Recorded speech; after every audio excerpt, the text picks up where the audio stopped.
Bonjour tout le monde, j'espère que vous allez bien. Aujourd'hui, nous sommes le jeudi 26 mars, c'est le 10e journal de bord et c'est le 10e jour de confinement. Alors, hier j'ai fait une grosse vidéo sur Didier Raoult. J'ai eu des problèmes de montage donc j'ai dû la sortir ce matin et je constate qu'elle plaît, j'en suis très content. J'ai de bons retours et il y a plus de visionnage. Donc je constate que le travail paye, entre guillemets. Donc c'est très intéressant, j'en suis très heureux. Et donc alors, j'ai décidé de changer un petit peu quelques petites choses. Alors tout d'abord, les vidéos, je vais les tourner un peu plus tôt dans la journée, puisque en fait j'attendais le soir pour avoir les chiffres du gouvernement, mais sachant qu'il est publié à 7h ou 20h, je sais plus, ça me fait faire un enregistrement assez tard, un montage assez tard, et donc sortir la vidéo assez tard dans la soirée, donc ça m'énerve, ça m'intéresse pas, je préfère sortir les vidéos un peu plus tôt, donc voilà, maintenant je vais tourner les vidéos un petit peu avant. Et donc du coup j'ai plus les chiffres de la journée, mais j'ai les chiffres de la veille, donc je les donne quand même. Donc hier 25 mars, 25 230 contaminés et 1331 décès. Voilà, situation toujours tendue. Et donc, comme j'ai vu que ce format plaisait, à présent je vais faire peut-être pas tous les jours, mais quand il y a que je constate qu'il y a plusieurs articles intéressants, plusieurs faits nouveaux, je vais faire une mini revue de presse. Et je vais commencer dès ce soir parce que la situation évolue assez vite, c'est étonnant, vous allez voir. Et du coup, aujourd'hui, plusieurs articles sur Didier Raoult sont sortis. Il faut croire que les journalistes ont eu la même intuition que moi et que c'est dans l'air du temps, donc vraiment de parler de ce monsieur. Et il y a eu beaucoup d'enquêtes.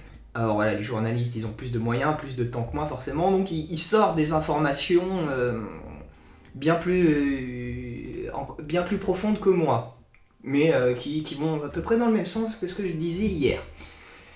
Et donc,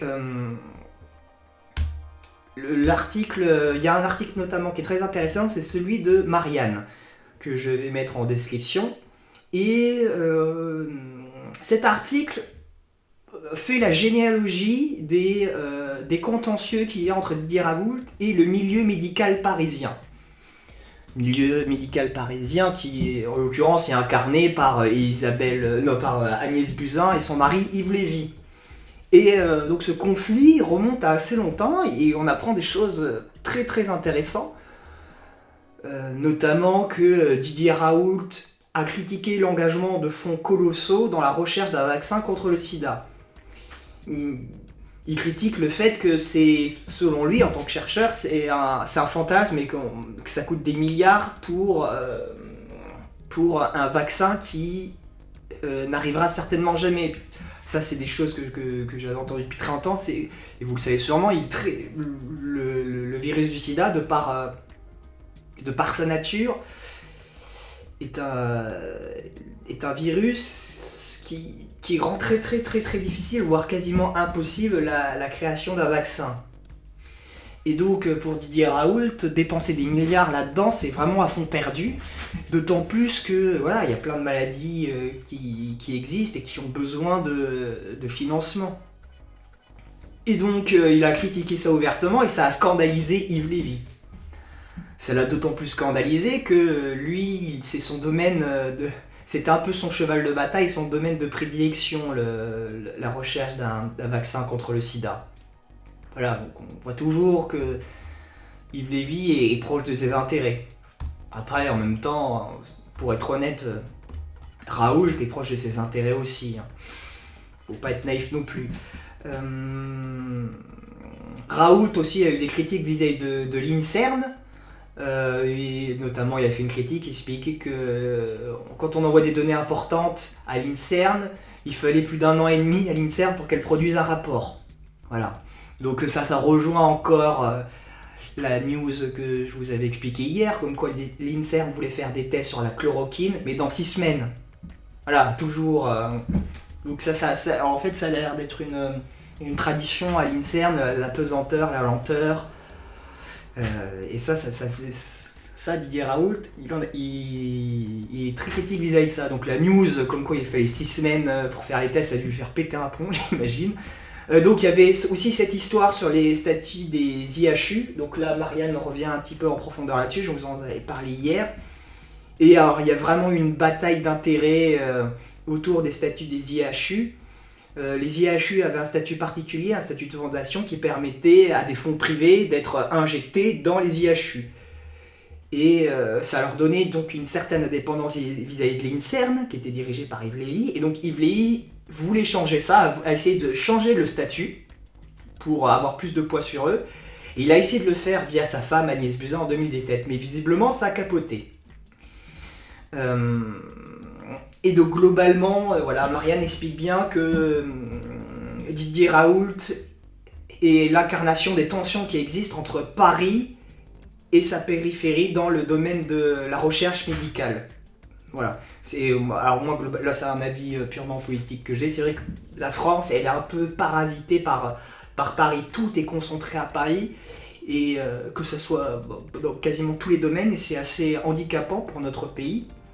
Et les Parisiens prennent un malin plaisir à toujours plus centraliser, même s'ils font semblant de faire une fausse décentralisation depuis des années.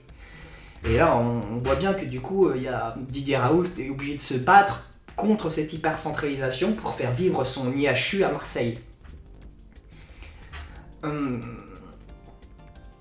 Ensuite, autre fait intéressant, c'est une déclaration de Guillaume Bigot qui a fait un débat sur je sais plus quelle chaîne de télé, je vous mettrai la capture écran. Et Guillaume Bigot explique que... parce que voilà, ça rejoint des critiques que j'ai reçues, que j'ai vues, parce qu'il y en a qui disent oui, c'est pas bien de critiquer le gouvernement dans une période difficile comme celle-là, nous sommes en guerre. Or, c'est Macron qui a dit que nous sommes en guerre. Après, ok, on est en guerre contre un virus.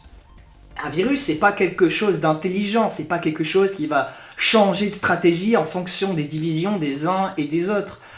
Et en fonction des débats. Faire de la critique en temps de guerre, quand effectivement faire des divisions politiques, critiquer le gouvernement, sachant qu'il y a un ennemi en face qui peut s'appuyer sur ces critiques pour casser le pays, ça effectivement faut pas le faire. On n'est pas en guerre contre des pays, là on est en guerre contre un virus, et donc le débat est là pour pousser les gens dans leur retranchement et leur faire prendre les bonnes décisions. C'est donc un devoir moral d'être critique et de critiquer le gouvernement quand il fait les choses pas bien. C'est pour ça que moi je fais c'est pour ça que je me permets de le faire dans ces vidéos.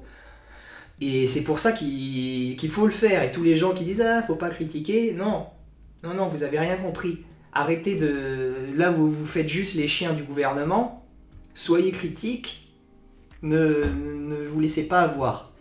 Et tout ça, donc ça rejoint le travail que je fais.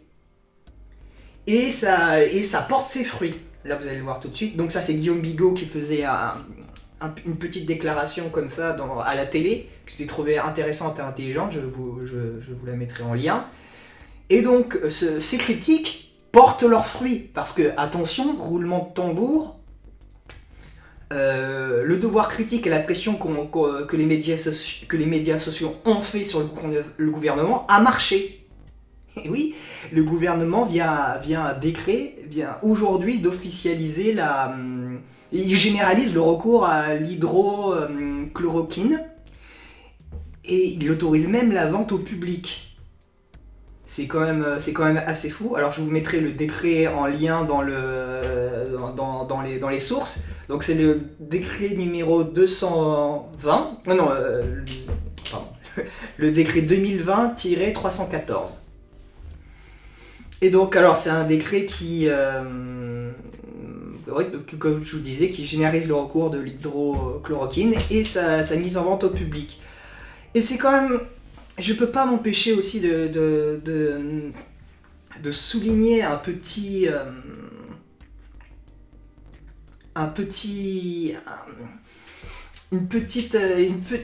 problème dans ce décret.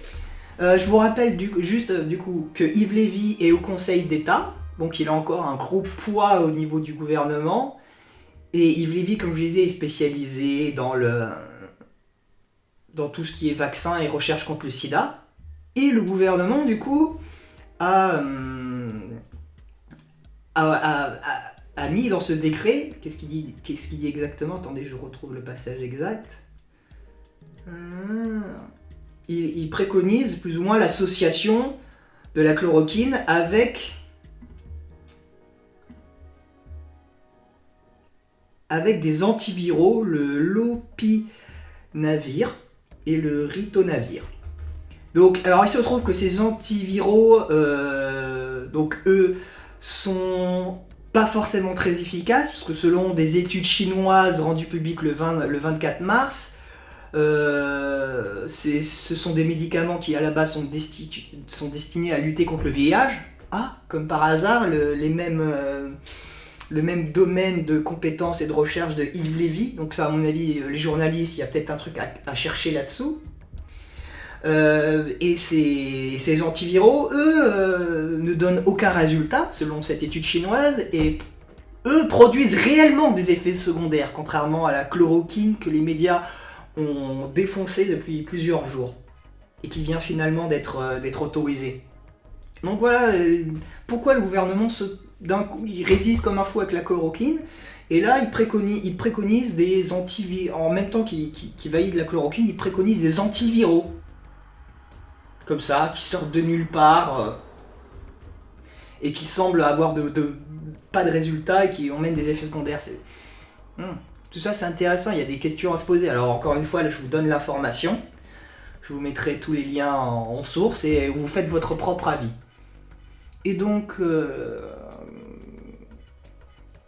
voilà, ma journée, voilà, ça c'était la revue de presse. Ma journée à moi, c'était relativement tranquille. On a fait des semis dans le jardin, pas mal de sport avec mon frère. Et voilà, recherche d'emploi. J'ai oublié du coup, avec la vidéo d'hier, j'ai oublié de préciser, j'ai décroché un entretien. Alors c'était un peu lunaire, puisque la nana m'expliquait que... elle m'a programmé un entretien pour le 24 avril. Bon, c'est bizarre de se faire programmer des entretiens dans un mois. Et sachant qu'on n'est même pas sûr que cet entretien ait lieu, mais s'il n'a pas lieu, elle a dit qu'on se recontactera et qu'on en programmera un autre. Bon. C'est un peu bizarre comme situation.